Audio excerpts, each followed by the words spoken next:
to realize why it's actually the best form of money, we actually have to ask ourselves, what is money? Right? So money can be defined by a few properties.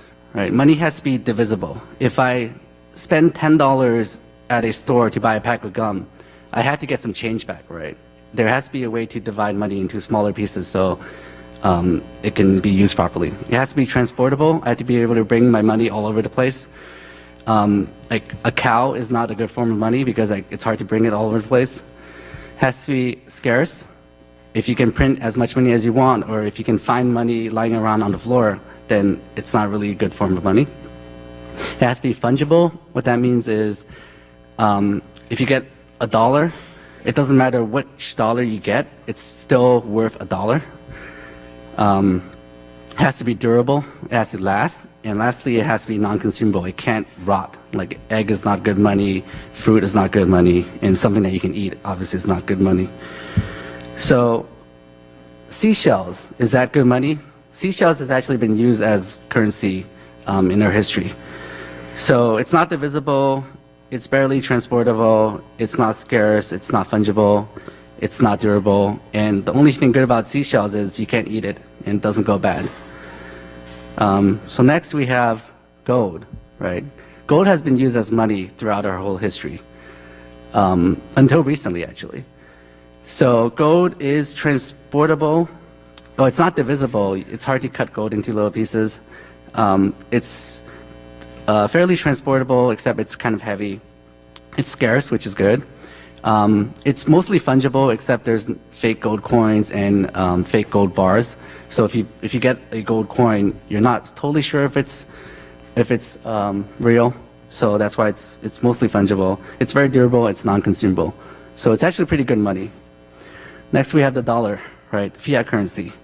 Fiat currency is fairly divisible. You have like coins. You can get change. It's very transportable. It's obviously not scarce. And it's fairly fungible, but there's counterfeit currency. So if you get $100, you have to check to see if it's fake. And if it's fake, then it's not really worth $100. It's very durable. It's non-consumable. And lastly, we have Bitcoin, right? Bitcoin is the best form of money because it's divisible up to 1 Satoshi. It's very transportable.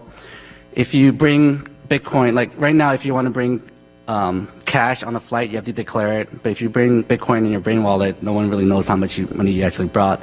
You can send Bitcoin to someone overseas very easily. You can't do that with any other currency as easily. It's scarce. There's only 21 million total. It's fairly fungible.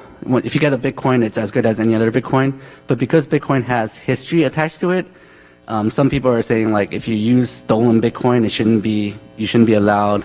I don't really believe that. I think we shouldn't care about the history. But the fact that there is history tied to it, it makes it less fungible.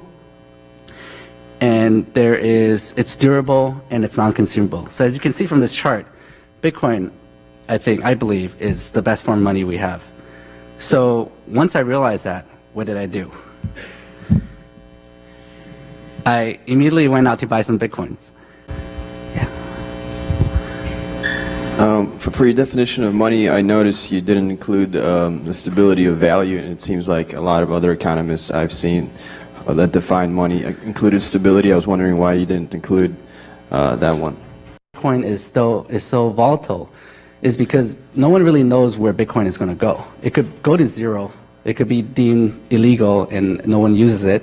Or it could become the next reserve currency and replace the dollar, right? Because the future is so uncertain, that's why it's so volatile. The future for US dollar is not that uncertain, so that's why it's not volatile, right? So it's basically, it doesn't define the money that we're talking about. It's just how people value that money. Right? Thank you.